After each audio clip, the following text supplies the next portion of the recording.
کی خدمت ہیں اس وقت کی اہم سرخیاں۔ قطر نے ایک بار پھر کہا ہے کہ وہ کثیر الجہتی بین الاقوامی عمل کے بنیادی اصول کا پابند ہے۔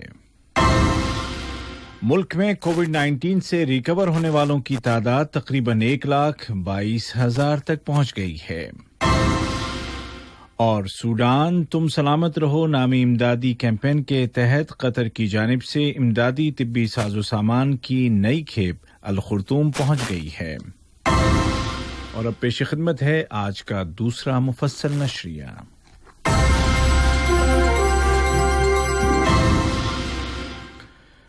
بسم اللہ الرحمن الرحیم۔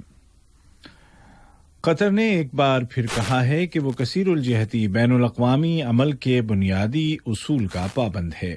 وزارت خارجہ میں جنرل سیکریٹری ڈاکٹر احمد بن حسن الحمادی نے اقوام متحدہ کے 75ویں سیشن کی سائیڈ لائن پر بلائے گئے وزارتی اجلاس میں قطر کا ریاستی بیان پڑھتے ہوئے کہا کہ قطر، فرانس اور جرمنی کے وزرائے خارجہ کی جانب سے اجتماعیت یا پلورلزم کے حصول کے لیے اتحاد کی تشکیل کی پہل کا خیر مقدم کرتا ہے۔ انہوں نے کہا کہ یہ اجتماعیت اقوام متحدہ کے کردار میں واضح طور پر جھلکتی ہے، کیونکہ بین الاقوامی تعاون کی یہی سب سے بڑی محفل ہے۔ ریاست قطر نے انٹرنیشنل آرگنائزیشن فار اسٹینڈرڈائزیشن کے اجلاس میں شرکت کی۔ یہ اجلاس ویڈیو کانفرنسنگ ٹیکنالوجی کے ذریعے منعقد کیا گیا، جس میں Qatar general organization for standards and metrology کے سربراہ انجینئر محمد بن سعود المسلم نے قطر کی نمائندگی کی۔ عالمی یوم سیاحت 2020 کے موقع پر اپنے پیغام میں قطر کی قومی کونسل برائے سیاحت کے جنرل سیکریٹری اور قطر ایئر ویز کے CEO جناب اکبر الباقر نے کہا ہے کہ قطر میں ٹورزم سیکٹر کو بہت کم وقت میں زبردست فروغ حاصل ہوا ہے اور قطر خطے میں ابھرتے ہوئے سیاحتی مقامات میں سے ایک بن گیا ہے۔ ورلڈ ٹورزم ڈے یا عالمی یوم سیاحت کل 27 ستمبر کو منایا جا رہا ہے۔ وزارت صحت نے اعلان کیا ہے کہ آج 26 ستمبر 2020 کو ملک میں کورونا وائرس کے 200 نئے کیسز رجسٹر کیے گئے ہیں، جبکہ گزشتہ 24 گھنٹوں کے دوران اس وبا سے 2 افراد کی موت ہو گئی ہے اور 226 مریض صحت یاب ہو گئے ہیں، اور اس طرح قطر میں کووڈ-19 کو شکست دے کر شفایاب ہونے والوں کی کل تعداد بڑھ کر 1,21,738 ہو گئی ہے۔ دوسری جانب ملک میں نافذ احتیاطی تدابیر پر عمل کرتے ہوئے اور پبلک سیفٹی کو یقینی بنانے کے لیے متعلقہ سرکاری اداروں نے گھریلو قرنطینہ یا ہوم کوارنٹین کی خلاف ورزی کرنے والے 4 افراد کو حراست میں لے لیا ہے۔ ان افراد نے اس انڈرٹیکنگ کی وائلیشن کی تھی جس میں صاف لکھا ہے کہ خلاف ورزی کی صورت میں ان کے خلاف قانونی کارروائی کی جائے گی۔ سوڈان میں گزشتہ دنوں شدید بارشوں کے نتیجے میں آنے والے سیلابوں سے ہونے والے نقصانات سے نمٹنے کے لیے چلائی گئی ملک گیر مہم سوڈان تم سلامت رہو کے تحت قطر چیریٹی کی جانب سے انسانی امداد پر مشتمل تیسرا جہاز امدادی ساز و سامان لے کر سوڈان کے دارالحکومت الخرطوم پہنچ گیا ہے۔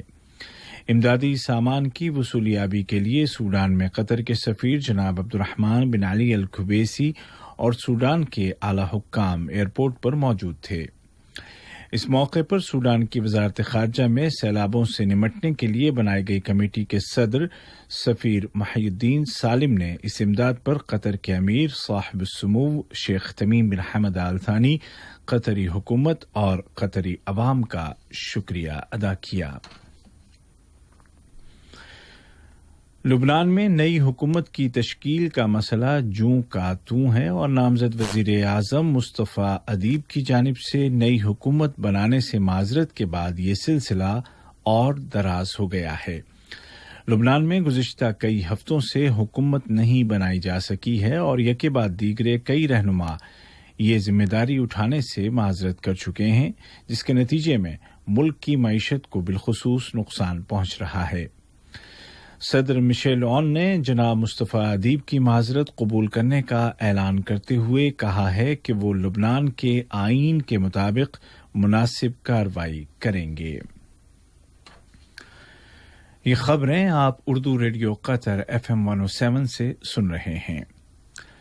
مصر کے مختلف شہروں اور قصبوں میں خراب معاشی صورتحال اور حکومت کی پالیسیوں کے خلاف مظاہرے کیے جا رہے ہیں۔ ملک کے اندر جاری ان مظاہروں کے ساتھ ساتھ بیرون ملک مصر کے سفارت خانوں کے باہر بھی احتجاجی دھرنوں کے ذریعے مظاہرین کے ساتھ یکجہتی کا اظہار کیا جا رہا ہے۔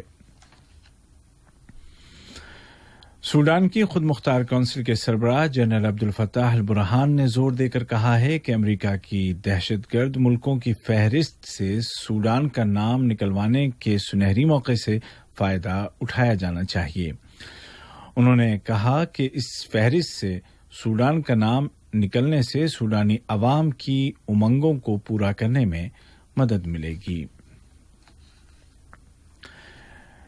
یورپی اتحاد نے ایک بار پھر کہا ہے کہ وہ ایران کے ساتھ کیے گئے ایٹمی معاہدے پر قائم ہے اور امریکہ کے دباؤ کو مسترد کرتا ہے۔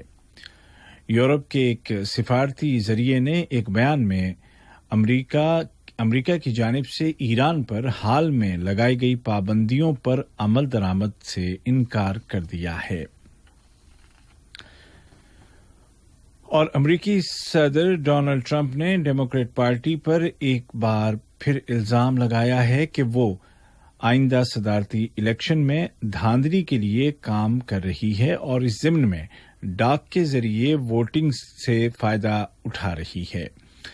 دوسری جانب صدر ٹرمپ نے سپریم کورٹ کی وفات پانے والی جج روتھ بیدر کی جگہ جسٹس ایمی کونی کو تعینات کرنے کا اعلان کر دیا ہے، البتہ وہ اپنے عہدے کا حلف بعد میں اٹھائیں گی۔ صدر ٹرمپ نے یہ اعلان کر کے ڈیموکریٹس کی اس درخواست کو نظر انداز کر دیا ہے جس میں انہوں نے مطالبہ کیا تھا کہ اس منصب کو صدارتی الیکشن مکمل ہونے کے بعد پر کیا جائے۔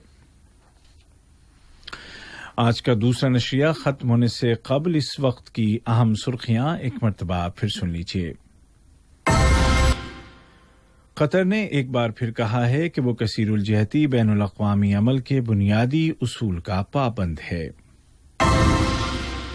ملک میں کووڈ-19 سے ریکور ہونے والوں کی تعداد تقریباً 1,22,000 تک پہنچا چاہتی ہے۔ اور سوڈان تم سلامت رہو سلوگن کے تحت چلائی گئی امدادی کیمپین کے ضمن میں قطر کی جانب سے امدادی طبی ساز و سامان کی نئی کھیپ لے کر جہاز الخرطوم پہنچ گیا ہے۔ اردو ریڈیو قطر FM 107 سے آج کا دوسرا نشریہ اپنے اختتام کو پہنچا۔ ہمارا اگلا نیوز بلیٹن کل صبح 9 بجے پیش کیا جائے گا۔ آج کے اس بلیٹن میں آپ سے اجازت لینے سے پہلے یہ گزارش دہرا دیں کہ سماجی دوری کا خیال رکھیں اور فیس ماسک پہننا نہ بھولیں۔ آج کے اس بلیٹن کو آپ تک پہنچانے میں ہماری تکنیکی معاونت کی سیف الکواری نے۔ خدمت ہیں اس وقت کی اہم